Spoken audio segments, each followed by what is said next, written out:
Good morning. All right, this one's going to be a tricky one. Oh, yeah. Yeah, so today on Hair Smarter, where we give you what hair school forgot to, we're talking about most salon drama is self-inflicted. It's so true. Whether people want to believe it or not, it's true.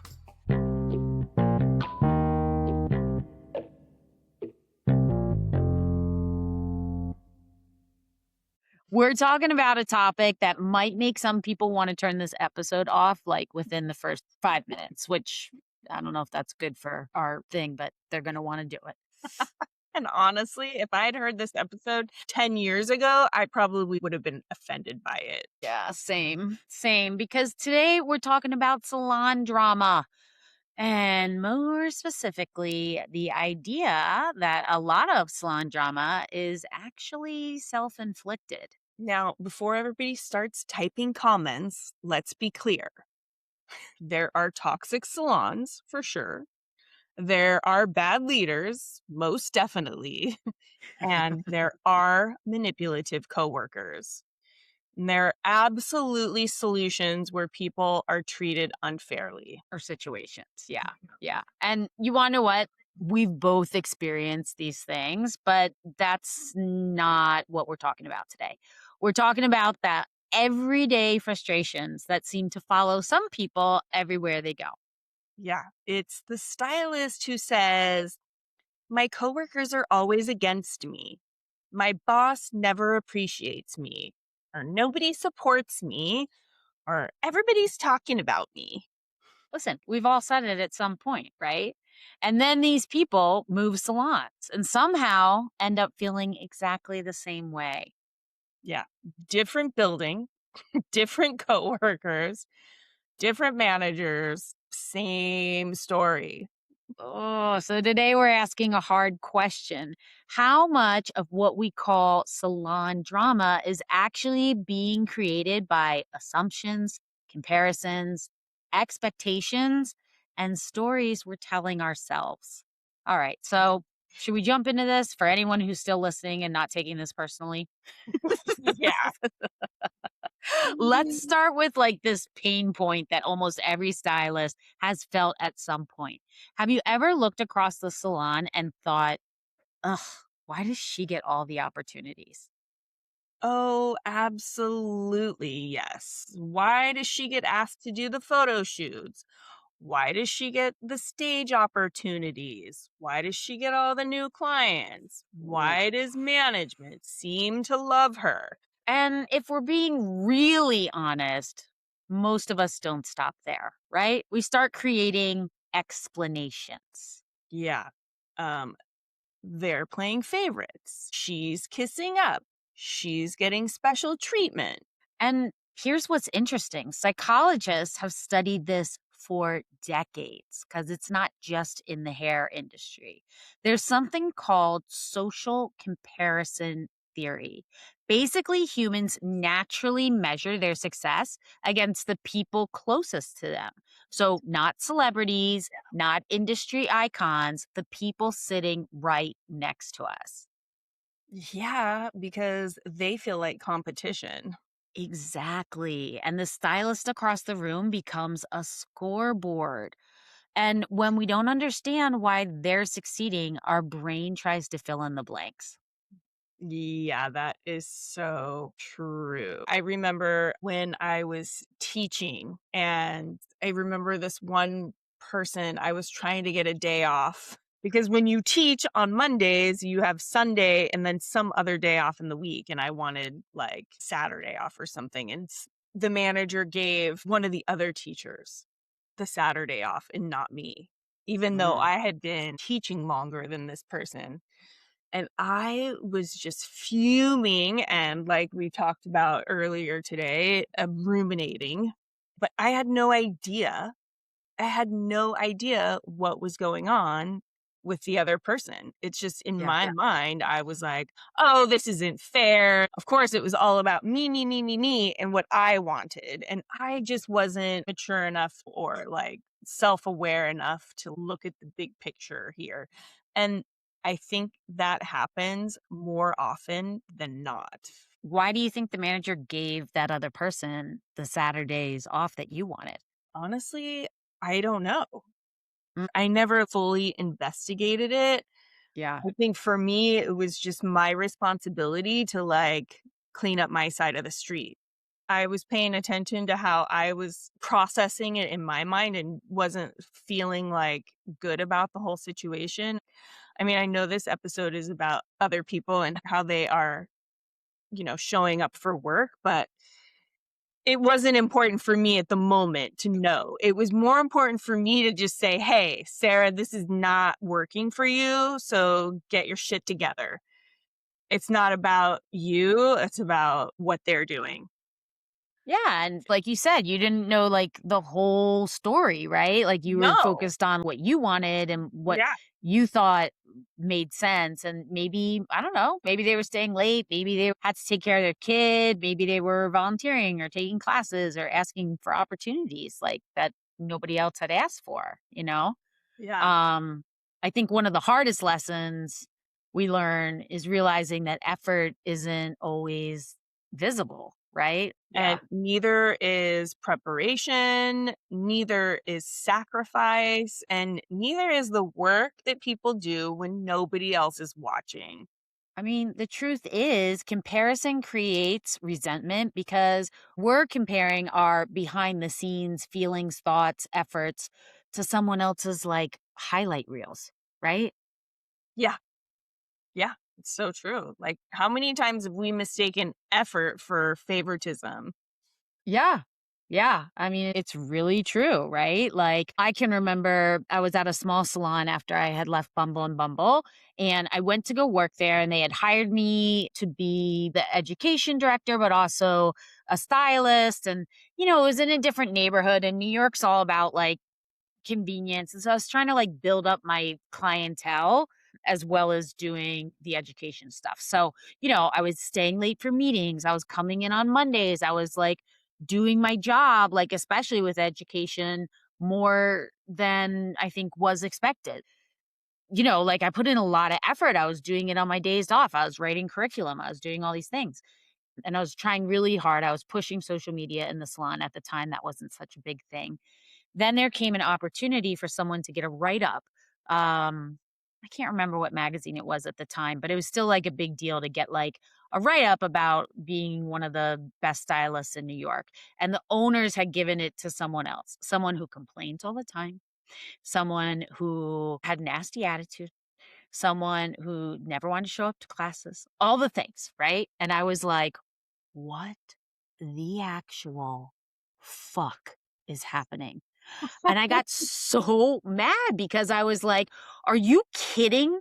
I put so much effort into your business and go above and beyond, and you're gonna give this person an opportunity that I 100% deserve."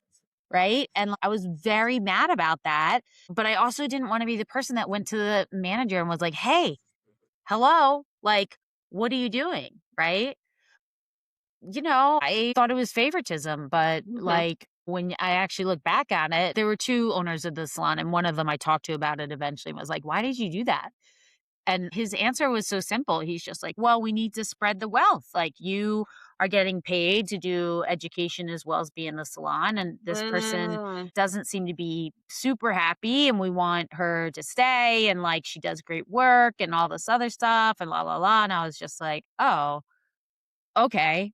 So, you never know what's going on in the big picture and whatever. I mean, I still think that maybe I don't agree with that decision, but whatever. Like, it makes more sense to me because managers aren't just thinking about you or like what you need. They're thinking about the entire team. And honestly, they're thinking about their business. Yeah, So, yeah. yeah, that makes a lot of sense. And one thing we hear a lot in salons is like, nobody appreciates anything I do. Hmm. Interesting. This one might be the biggest source of resentment in salons. Yeah, I mean, I've definitely caught myself being if I had to be in one of these roles, like this is the one that hits home for me if I'm looking at it honestly, because absolutely, it's the stylist who's constantly thinking, Jesus, I do everything around here. Yeah, you're folding towels, helping assistants, covering shifts, cleaning station, answering questions, and supporting everyone around you. And like in the back of your mind, you know, if you're really talking honestly about it, you're like, God, somebody better notice this. Well, yeah, you're doing it for a reason, right? I mean, hello. And then the weeks go by, nothing changes, no recognition, no raise, no thank you. And now you're furious. Oh, God, right? And listen, this is where it gets really interesting, right? Researchers talk about something called a psychological contract.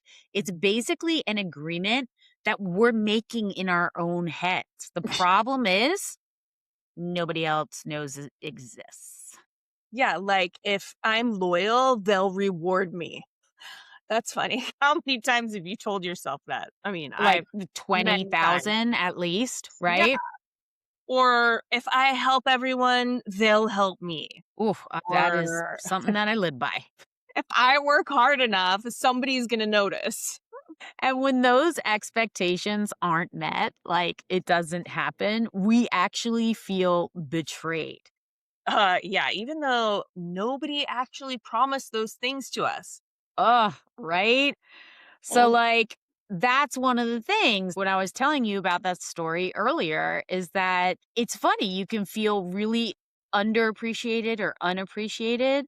But, like, if I had communicated that that was something that I wanted, then maybe that would have gone a little bit differently for me. Also, oh, this thing where, like, the unspoken expectations, it becomes resentment.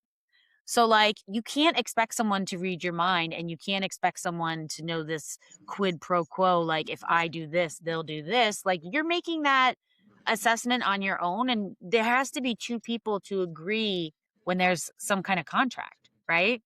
So, I think the one thing I wish more stylists understood is that literally unspoken expectations on our part can become resentment. yeah. And resentment has a way of turning every interaction into evidence that you're being overlooked.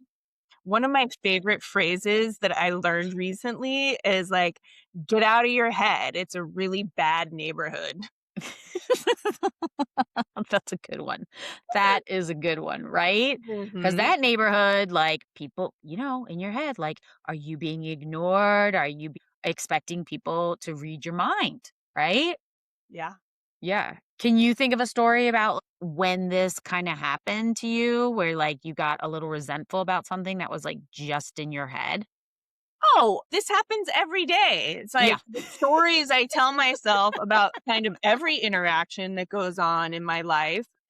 It's a process for me that I'm learning how to diffuse it all the time. Yeah. Yeah. Because I think the thing is, it's not going to happen. Like when you start thinking about the things, it's always gonna pop in your head. It's really Totally. more about, like, how you react to it, right? Yeah. Yeah. Yeah. And doing the work to say, hey, I'm just talking to myself here. This isn't actual reality. Yeah. And if I'm in my head and getting frustrated, it's my responsibility to communicate to the Yeah. person that I'm talking to in my Totally. head Totally. I totally in get that, real life. right? Yeah. Alright, let's talk about this. Sometimes people are like, "Oh, everyone's talking about me." Mhm. So, let's talk about something that I think keeps more stylists up at night than they'll ever admit. Yeah. And that is the fear of being judged. Oof, this is like such a big one in salons, but my guess would be in other industries as well. Not Yeah. just industries, but office places or I don't know, performances, things like that, right? Like you're looking at it in hair, it's like, oh, the manager just looked at your haircut and now you're spiraling, right?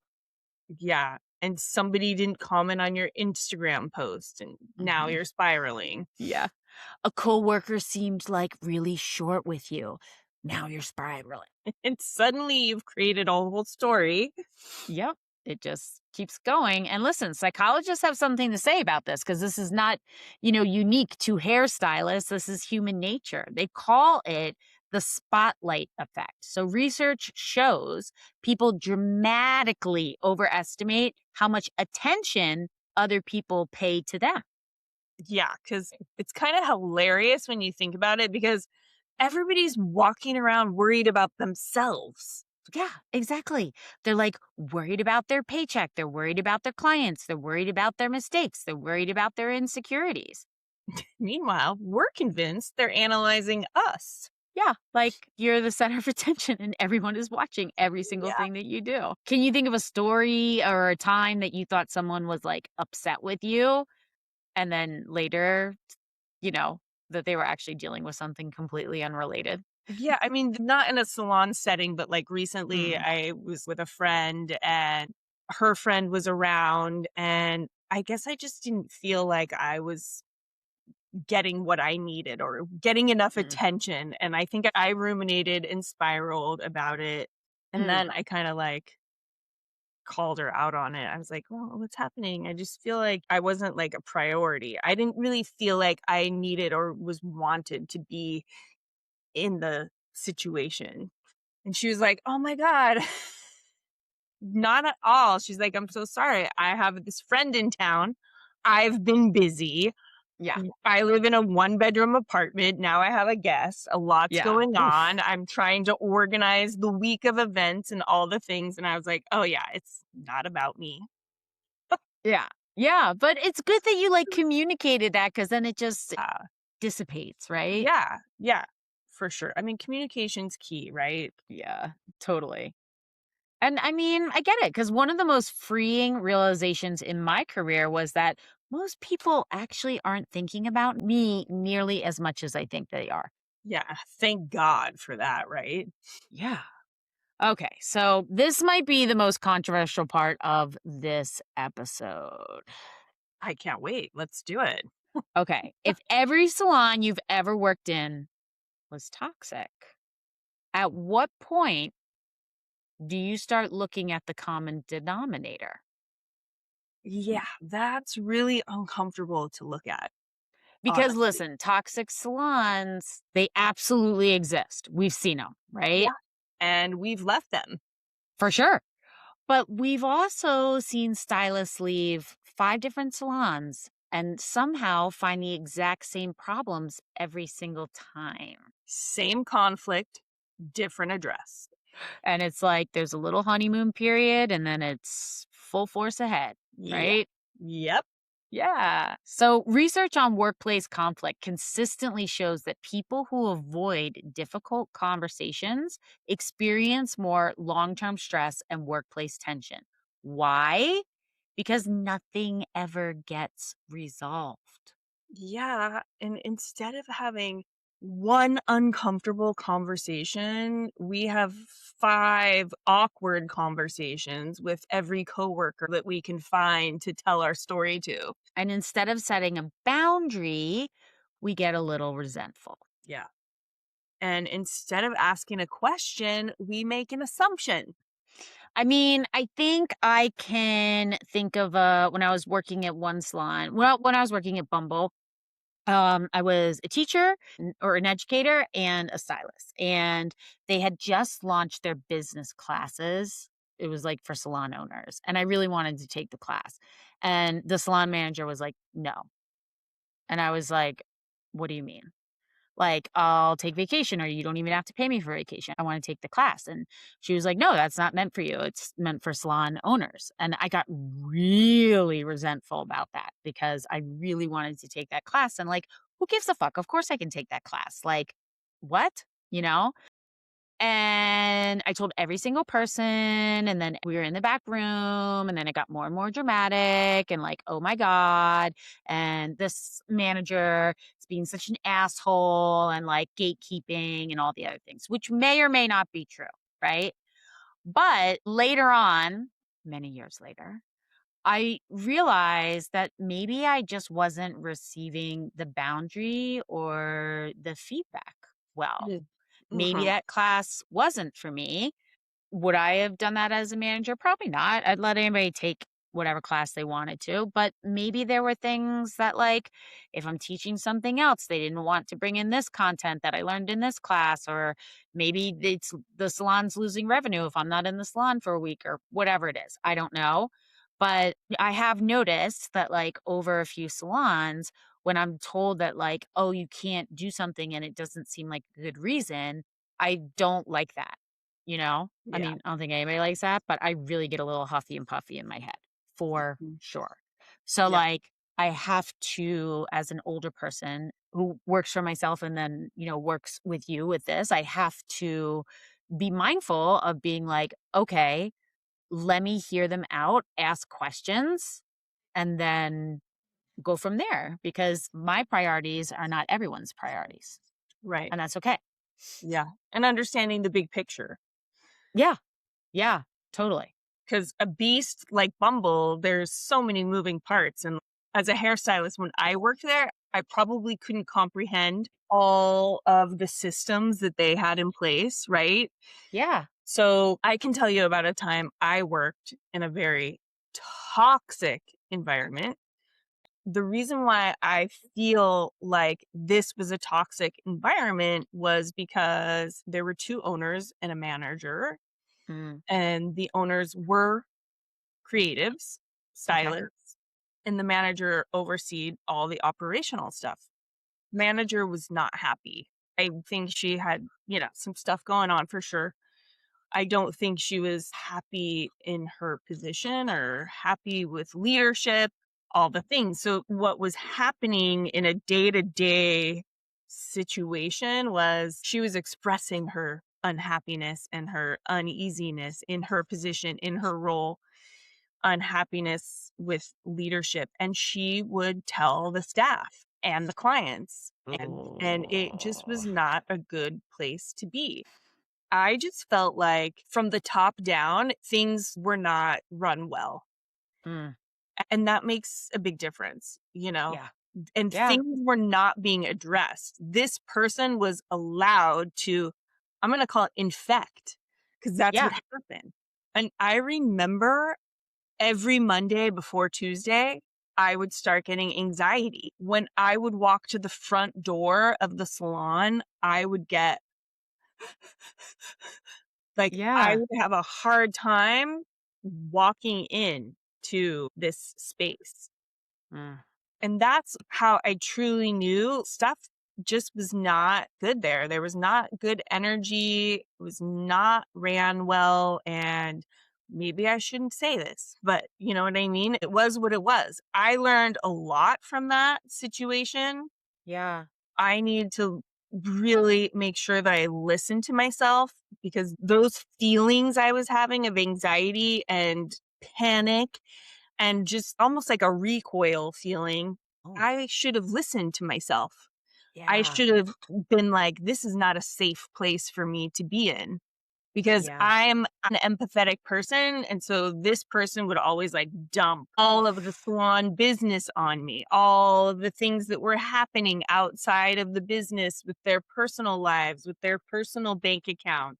I'm like, Uh, I don't need to know this. yeah. Like you're literally just trying to show up to be of service to your clients and then you Yeah. get dumped on. That's a hard situation. Yeah. It was really, really tragic. Very sad because it was a very Mm, cool place, but that's too bad. not really. Well, I mean, it does kind of like show you the difference, right? Like, because a toxic salon is not a place where someone disagrees with you, right? That happens all the time. It may not feel Yeah. good, but yeah. Yeah. And a toxic salon isn't accountability. A toxic salon isn't like being coached, right? Like, just because you don't like the coaching doesn't mean it's a toxic salon. Right. Yeah. Sometimes it's growth, and growth is uncomfortable. Yeah. So, it comes down to like, how do you know whether you're facing toxicity or simply discomfort? And like, I think you made a good point of like, if it's continually like in your gut where you feel like recoiled by something or you feel panicky or you feel that, like that is something to pay attention to for sure. Yeah. 100%. Can Yeah. you think of anything else like how you could tell the difference between like being uncomfortable and going up against the boundary or discomfort or learning and toxicity? Yeah. I mean, that's a tough one. Like you said, you really have to listen to yourself and pay attention. And maybe it's just processing the things you have to ask yourself the questions like, Mm, what's happening right now? Is this me feeling uncomfortable? Is this happening outside of me and I'm yes. feeling this? Be self aware, ask questions, and pay attention. Yes. I try to separate my emotions. Like when something comes up after I've had moments to like kind of process it or be pissed off about something, I try to separate it. And I ask myself, like, okay, am I keeping my side of the street clean here? First of all, if there was like a disagreement about something. Mm-hmm. And I like to kind of say it out loud, either to myself or to a trusted friend. A lot of times I'll do that for people like outside the industry. I'll ask my husband or a friend that doesn't do hair. And like saying it out loud and checking what your gut does is important. Like, I haven't had this experience, but I've seen people get reprimanded for being late all the time, or maybe their clients are having a lot of redos and the manager has to like, say something to them. Maybe it wasn't delivered in the right way to them, but maybe that's not the important part. Maybe it's the information that you're getting and being okay with saying like, okay, I hear you. Let me think about that for a second and come back to you if you can't handle it right in the moment. I think that's kinda how you check it. Does it get resolved? Like, is Yeah. it a one-time situation, or is it something like what you were saying, where it keeps coming up all the time, and you're just like, "This actually has nothing to do with why I'm showing up here all the time, and it's really getting in the way." Yeah. I love the checking in with a friend. Like, Yeah. hey, this happened. Is it me or is it what's happening around me? Help me out. Yeah, which kinda is a great segue to our next segment because I think that can sometimes go a little far and you have to know the difference, right? A lot of Hmm. people are like, "Oh, I'm not gossiping, I'm just venting," right? Which, you can vent for sure. I'm a big venter, but when is it gossip? So Yeah. let's talk about the thing every salon says that they hate because every salon does say they hate this. Yeah. While they participate in it every single day. I'm gonna say it, gossip. The funny thing is, nobody ever says, come over here. I want to gossip. No, of course not. It's always, "Oh, I just need to vent," Or I just need your opinion. or "Can I tell you something?" And before you know it, you're discussing someone who isn't even in the room. And researchers have found that gossip often serves as like a social bonding mechanism. And I think that's Totally. 100% true. Yeah. People aren't necessarily trying to hurt someone, they're just trying to feel connected. Yeah, but that's what makes it feel so dangerous because it feels harmless. Yeah, and it kind of feels like bonding or like a friendship, right? Yeah, until you realize every relationship is being built around talking about someone else. Ew. Mm. So, can you think of Ew. a time like that gossip actually damaged trust in the salon? Well, I mean, it's not necessarily in the salon. I'm going to say this is like Sure. real life, right? Yeah. So I can tell you one of my bosses would gossip and talk about the other staff members to me. Oh, that's rough. Yeah. And after a minute, like we talked about, it feels like you're bonding. It Yeah. feels like this person singled me out Mhm. and was telling me, I trust you. I feel Mhm. safe with you. And I You're want to be, special. you're special and I want to be friends with you. Yeah. But in turn, after like, a short amount of time, if you're paying attention, I soon realized I was also a victim of her gossiping. I Mm. wasn't special. They were doing this to every single stylist. And what happened to me is I lost trust. Yeah. I lost respect Yeah. because this person was not being a leader to me in my eyes. Yeah. And the funny thing is like in that situation, of course you want to know. And of course you want to participate. It feels like, oh, wow, I'm this person and my coworker thinks I'm special enough to have this conversation, or my manager thinks I'm somehow not involved in the salon, but I don't know, like whatever it is that you feel, I think you kind of put the best words to it. I think all of us have had that where we participate, right? Yeah, definitely. Yeah. So I guess the question becomes, I don't know. On one hand, it feels good in your body, gives yourself a dopamine hit. You feel really special and like you're getting attention by talking about something else. But how do you politely leave those conversations? Right? Because one of the most professional things you can do is refuse to participate. But Yeah, that seems like a big ask. it's hard. It's hard, but it's not because you're better than anyone. It's because you understand where it leads. Yeah. Because, I mean, here's the thing. If every conversation about a coworker happens without that coworker present, is it really venting or is it gossip?